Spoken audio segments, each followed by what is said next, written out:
चुड़ैल। रात को अचानक राधिका मौसी को किचन से कुछ गिरने की आवाज आई। उन्होंने बाहर निकल के देखा तो किचन में उन्हें कोई सफेद साड़ी में दिखा। वो चीख पड़ी, हे भगवान, आलतू जलालतू आई बला को टालतू, आलतू जलालतू आई बला को टालतू। राधिका मौसी को चीखते सुनकर श्रवण बाहर आता है भागते हुए। अरे माँ, क्या हुआ? क्या देख लिया? दादी माँ आ गई क्या सपने में? अरे बेटा, रसोड़े में देख तो कौन है? श्रवण रसोड़े में झांक कर देखता है और उसे कोई नहीं दिखता अंदर। अब रसोड़े में तो कोई नहीं है माँ। कोई सफेद साड़ी में नहीं है क्या? नहीं माँ, कोई भी नहीं है। चिल्लम चिल्ली की आवाज सुनकर काजल भी वहां आ जाती है। अब क्या हो गया माँ जी? अरे बेटा, रसोड़े में एक चुड़ैल थी सफेद साड़ी में। अरे क्या कर रही थी वो अंदर? अरे बताया नहीं, कल आएगी ना तो पूछ लूंगी। चुड़ैल जी, आपका क्या प्लान है? माँ जी, रात बहुत हो गई है, आपने कोई बुरा सपना देखा होगा, चलिए सो जाइए। राधिका मौसी सोने तो चली जाती है पर उनको रात भर नींद ही नहीं आती। वो कुछ भी उलझुल बातें सोचने लगती है। कहीं चुड़ैल की वजह से तो घर में टेंशन नहीं हो रहा, कहीं उसी की वजह से तो वो दादी नहीं बन पा रही। सुबह जब राधिका मौसी रसोड़े में छानबीन करती है तो पाती है कि नींबू का अचार गायब है। चुड़ैल नींबू का अचार ले गई? मुझे तो ठीक नहीं लग रहा कुछ। चुड़ैल को भी पता है कि जिंदगी का असली मजा तो खट्टे में ही है। राधिका मौसी झट से श्रवण को फोन कर देती है। बेटा, मुझे समस्या समझ में आ गई है, हमें एक तांत्रिक की जरूरत है। अरे क्या बोल रही हो माँ, तांत्रिक की क्या जरूरत है? आप पूजा पाठ तो कर ही रही हो ना। आलतू जलालतू मंत्र सारे फालतू जैसे कुछ मंत्र पढ़ो, चली जाएगी अपने आप चुड़ैल। अरे नहीं बेटा, कभी चुड़ैल को कम नहीं समझते। अरे तुझे पता भी नहीं चलेगा कि कभी वो छल करके काजल की जगह घर की बहू खुद बन जाएगी। क्या माँ, कुछ भी बोल रही हो? कहाँ काजल और कहाँ चुड़ैल? वैसे एक बात बताओ, काजल को अगर गाने के लिए बोल देना तो चुड़ैल काजल की आवाज सुनकर घर तो क्या, धरती लोग छोड़कर चली जाएगी।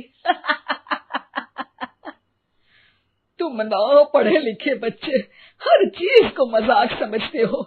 तुम रहने दो, मैं खुद ही तांत्रिक को बुला लेती हूँ। अच्छा सुन, शाम को इमली लेके आना। क्या है कि चटनी खाए बहुत दिन हो गए है ना? नहीं माँ, इमली तांत्रिक से ही मंगवा लो ना, आटा वगैरह भी उसी से पिसवा लेना। देखो मुझे काम करना है। श्रवण रात को कई तरह की सब्जियों के साथ माँ के कहने पे चटनी के लिए इमली भी ले आया था, लेकिन राधिका मौसी के दिमाग में अलग ही फिल्म चल रही थी।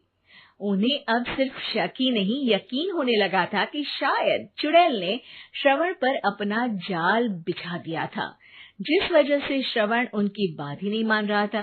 पर कोई नहीं, आने वाली रात में राधिका मौसी खुद तैयार हो गई चुड़ैल को पकड़ने के लिए। रुद्राक्ष की माला, तुलसी का पत्ता, हनुमान चालीसा सब हाथ के पास ही था, बस चुड़ैल का इंतजार था। और जैसा राधिका मौसी ने सोचा था वैसा ही हुआ। वो चुड़ैल उस रात भी आई, पर वो राधिका मौसी से तेज निकली और राधिका मौसी के उससे पकड़ने के पहले ही वो भाग खड़ी हुई।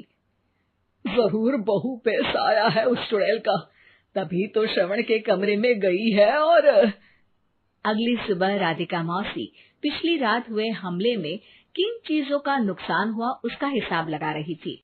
उनके खेमे से एक आम के अचार की शीशी भी गायब हो चुकी थी और वो इमली भी जो कल श्रवण लेकर आया था। राधिका मौसी इस बारे में सोच ही रही थी कि श्रवण जल्दी से रसोड़े में आकर दवाइयों की पोटली ढूंढने लगता है। अरे बेटा, क्या हो गया? अब माँ, वो काजल की तबीयत खराब है, बहुत घबराहट हो रही है उसे। हे भगवान, मैंने पहले ही कहा था कि तांत्रिक को बुला लेते हैं, पर नहीं। अब देखो, उस चुड़ैल ने काजल को अपने वश में करना शुरू भी कर दिया है। हालांकि श्रवण भूतों में विश्वास नहीं करता था, पर अब वो भी डर जाता है और राजी हो जाता है एक तांत्रिक को बुलाने के लिए। कुछ ही घंटों में तांत्रिक आ जाते हैं और राधिका मौसी तांत्रिक जी को सब बता देती है। घोर संकट, घनघोर संकट, चुड़ैल को मारू जोर चाकट, ओम भट स्वाहा खटखा के आहा। अरे ये क्या मंत्र है?